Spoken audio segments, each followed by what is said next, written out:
Irmãos, este milagre operado por Jesus,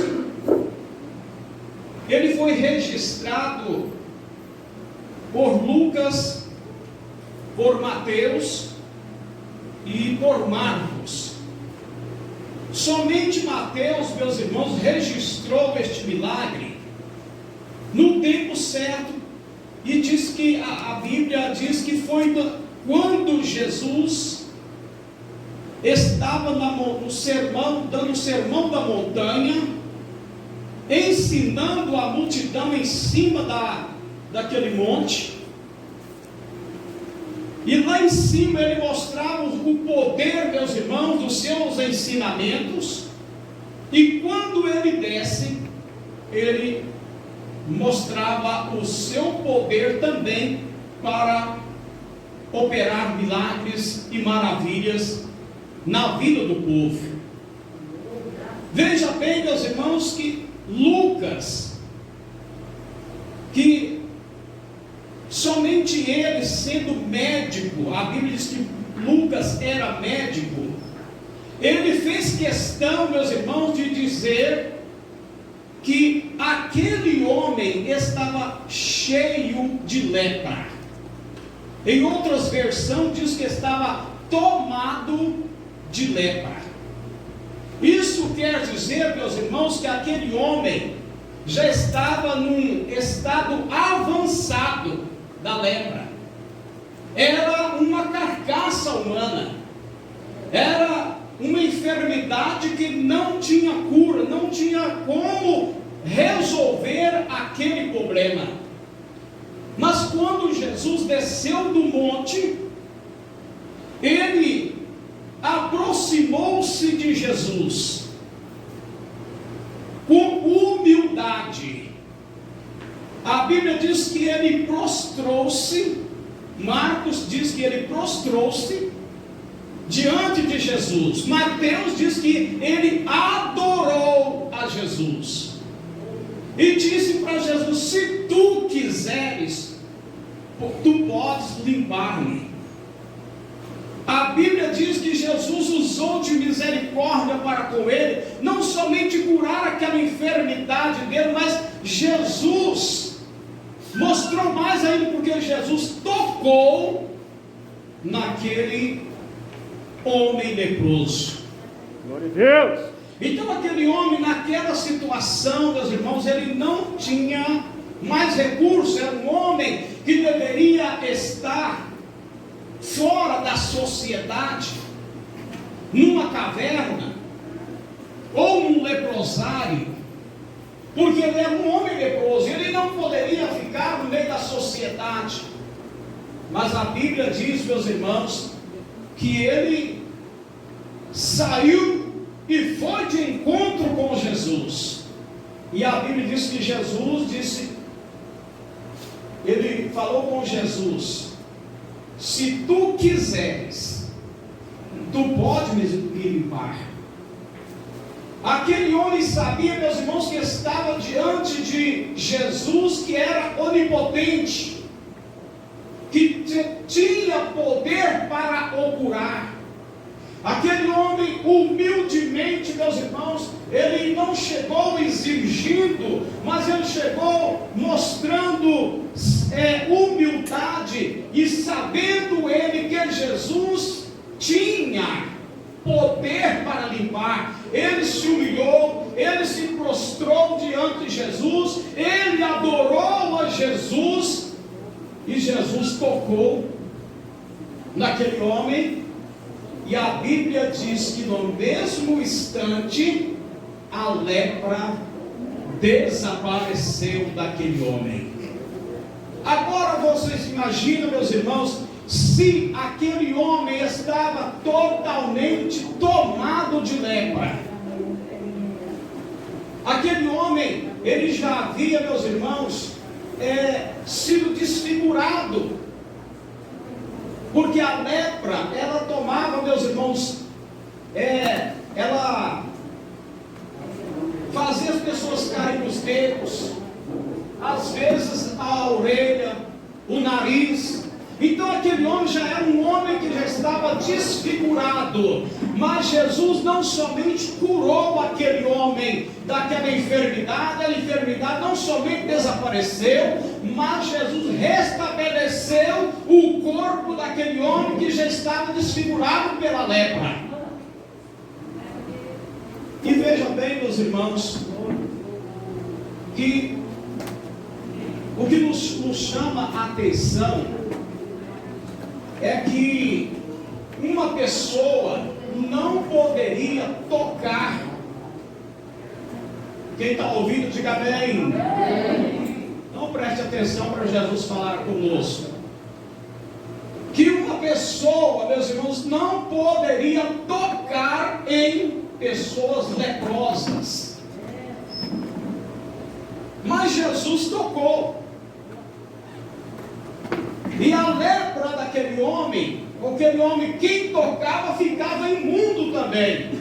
Mas Jesus, que é puro, tocou no impuro. E não ficou impuro, mas o impuro ficou puro. Porque todo o poder está nas mãos do Senhor e Salvador Jesus Cristo. Quando aquele homem, meus irmãos, foi tocado por Jesus, a lepra desapareceu. Jesus fez duas recomendações para ele. Olha, não conte nada para ninguém. Olha, irmãos, veja bem. Aquele homem naquela situação desesperadora, recebe uma cura, e agora recebe uma ordem de Jesus: vai e não conte para ninguém. Ele não conseguiu obedecer a ordem de Jesus. Ele foi e saiu contando para todo mundo. Todo mundo ficou sabendo, mas a ordem de Jesus era: não conte para ninguém. E a segunda ordem de Jesus era: vai e apresenta-te ao sacerdote e oferece a oferta que Moisés determinou. O que Jesus estava, meus irmãos, querendo dizer com isso? Porque aquele homem já estava curado. Não precisava de um diagnóstico do sacerdote para dizer que o homem estava curado, porque a cura foi na hora. Mas Jesus estava querendo a segurança para aquele homem. Porque naquele tempo era o sacerdote que dava o diagnóstico que a pessoa estava leprosa, e era o sacerdote que depois examinava se a pessoa foi curada ou não da lepra. Tinha que ter o diagnóstico do sacerdote. Era como um atestado de saúde, um atestado médico. Só que naquela época era o sacerdote. Então Jesus estava cuidando daquele homem. Por quê? Porque ele poderia chegar na sua casa e ser rejeitado pela sua família. Olha, não entra aqui, você está com lepra. Ou no meio da sociedade, fulano está no meio da sociedade, ele não pode, ele está com lepra. Mas se alguém o rejeitasse, ele poderia dizer: olha aqui o atestado do sacerdote. Jesus me curou e eu tenho atestado que estou curado para a glória de Deus. Jesus estava cuidando dos irmãos daquele homem. E aquele homem, aquela ordem que Jesus deu, ele não conseguiu obedecer. Ele foi e contou para todo mundo. Quem que não conta, né, irmãos? E com isso, o povo foi chegando. Multidões e multidões foi se aproximando para ser curado, para ouvir a palavra de Jesus. Mas Jesus, meus irmãos, fez outra coisa que a gente parece que é difícil de entender. Porque Jesus, a multidão se aproximar, o que Jesus fez? Os pregadores de hoje, nós como pregador da palavra de Deus, você tem uma oportunidade, você quer pregar para multidões. Todo mundo quer pregar para muita gente, todo mundo quer que o povo venha para a casa de Deus, para ouvir a palavra de Deus. Mas por que Jesus, a multidão se aproximar, Jesus deixa a multidão e vai para o deserto e vai para a oração? O que Jesus quer nos ensinar com isso? Jesus quer nos ensinar, meus irmãos, que a nossa vida com Deus é mais importante que a vida com as pessoas. Jesus quer nos ensinar que nós devemos estar preparados em oração, em consagração, para depois nós ir de encontro com a multidão. Nós precisamos estar preparados para as demandas, porque a multidão vem e nós temos que estar preparados na oração para retribuir, porque a Bíblia diz que o obreiro da casa de Deus, ele é dispenseiro do Senhor. Então Jesus estava nos ensinando, ele deixando a multidão, indo para o deserto, ele estava ensinando para mim e para você, que muitas das vezes, ao invés de ir ao encontro da multidão, nós temos que ir para um quarto de oração, um lugar de oração, um lugar solitário, falar com Deus, se preparar, para que quando estiver diante da multidão, Deus possa nos usar, e os milagres que Ele operou no passado, operar também no presente, no dia de hoje, porque Ele é poderoso, Ele é o mesmo ontem, hoje e eternamente. Mas para que Ele realize estes milagres, a pessoa tem que estar preparada. E hoje, muitas das vezes, nós vimos pessoas que não querem se preparar. Nós vemos muitos hoje, pessoas que querem se apresentar, né? Aparecer. Talvez hoje este é o maior problema da igreja evangélica brasileira. Muitas pessoas querem ser estrelas na igreja, quer aparecer, às vezes deixa Jesus de lado, e Ele é o centro. Mas se assim nós agirmos, irmãos, estamos desagradando a Deus, porque quem precisa estar no centro é Jesus, o nosso Senhor, o nosso Salvador. Ele que precisa estar no centro. Mas muitas das vezes hoje, muitos não querem se preparar e querem subir no altar e não se preparam para pregar a palavra de Deus, para trazer uma palavra, meus irmãos, para alimentar as ovelhas do Senhor. Então Jesus nos ensinava com isso, que várias vezes, não foi somente nesta passagem que Ele deixou, meus irmãos, a multidão e foi para o deserto orar. Ele fez questão de fazer isso várias vezes nos evangelhos, para ensinar para mim e para você que nós precisamos ter intimidade com Deus, para depois nós estarmos diante do povo para trazer a mensagem da palavra de Deus. Nós vimos isso acontecer, meus irmãos, com Elias, né? Elias era um homem, meus irmãos, que de um lugar desconhecido, de uma família desconhecida, e um homem desconhecido, mas era um homem que Deus preparou para pregar a sua palavra para o rei Acabe, o pior rei de Israel. E muitas das vezes, meus irmãos, ele começou o seu ministério no palácio. Hoje, muitos de nós, muitos não, todos nós, Nunca vamos pregar para um rei. Mas Elias começou o seu ministério lá no palácio do rei. Mas depois, o que Deus fez com Elias? Disse: Elias, foge para o deserto. E Elias, meus irmãos, fugiu para o deserto, para a beira de um ribeiro, ribeiro de Querite. E ali ele ficou por algum tempo. Ele havia profetizado para o rei que não choveria durante 3 anos na terra.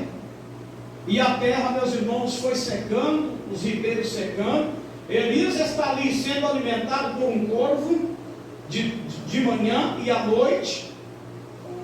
E bebia do ribeiro, mas de repente o ribeiro secou. Então Deus, meus irmãos, estava provando, mostrando para Elias que algo maior ainda, mais provações ainda, ele iria passar para que ele estivesse preparado para fazer a obra de Deus. Depois que o ribeiro secou, o que fazer? Se você está num lugar onde Deus diz para você estar e o ribeiro secou, não tinha mais como. Deus falou com ele: levanta daqui, vai para a Serepta, vai para um lugar, eu vou ordenar uma viúva que te sustente. E ali Elias foi, atravessando a nação de Israel, e foi para aquele país vizinho, correndo risco, porque Acabe procurava Elias para matar. Em todos os lugares vizinhos, Acabe havia procurado Elias, mas não encontrava. E chegando lá, meus irmãos, Elias, que lá saiu de lá para não morrer de sede, chega cá, ele encontra uma mulher viúva, que quase estava morrendo de fome, e Deus diz que aquela mulher queria sustentar ele. Então, muitas das vezes, meus irmãos, as coisas de Deus nós não entendemos. É como precisamos de entender porque Jesus saiu do meio da multidão e foi para o deserto, para nos ensinar algo. E muitas das vezes, quem sabe nesta noite, você se encontra diante de uma situação que você não está entendendo. E você diz: por que, Senhor? O porquê isso está acontecendo? Se eu estou na tua presença, se eu estou fazendo a tua vontade, estou fazendo o que o Senhor mandou eu fazer. E às vezes você não está entendendo, mas fique tranquilo, Deus está contigo. Glória a Deus. Na hora certa, Deus vai te abençoar. Na hora certa, o teu problema vai solucionar. É porque você não está entendendo o trabalhar de Deus. Elias, se ele fosse olhar, ele não entenderia. Deus mandou para o deserto. Estou lá no deserto, o ribeiro seca. Agora ele manda uma viúva. Irmãos, viúva naquela época era desprezada. Não é como hoje, que as viúvas são amparadas por um benefício do governo, às vezes uma pensão. Não, naquele tempo, viúva, meus irmãos, elas ficavam desamparadas. Deus falou: vai, que eu vou ordenar uma viúva para cuidar de ti, para te dar comida. Chega lá, a mulher está quase morrendo de fome, traz um bolo para mim. Não, vou fazer aqui, só tem um punhadinho, vou fazer para eu comer, e mais o meu filho, e depois esperar a morte. Ele não faz para mim primeiro. E ela creu na palavra do profeta, fez. E o azeite da botija, todo dia ela ia procurar o azeite, estava lá o azeite. E a farinha também da panela nunca faltou pela palavra do homem de Deus. Então, nós precisamos entender, meus irmãos, o trabalhar de Deus. Como Deus trabalha? Eu não entendo, você não entende, mas devemos ficar em silêncio. Devemos ficar esperando o resultado que Deus tem para nós. E com certeza, no momento certo, não no meu tempo e no seu tempo, mas no tempo de Deus, a bênção vai chegar para a nossa vida. Amém? Que Deus abençoe, meus irmãos, que o Espírito Santo fale mais nos vossos corações. Palmas e glorifica a Jesus.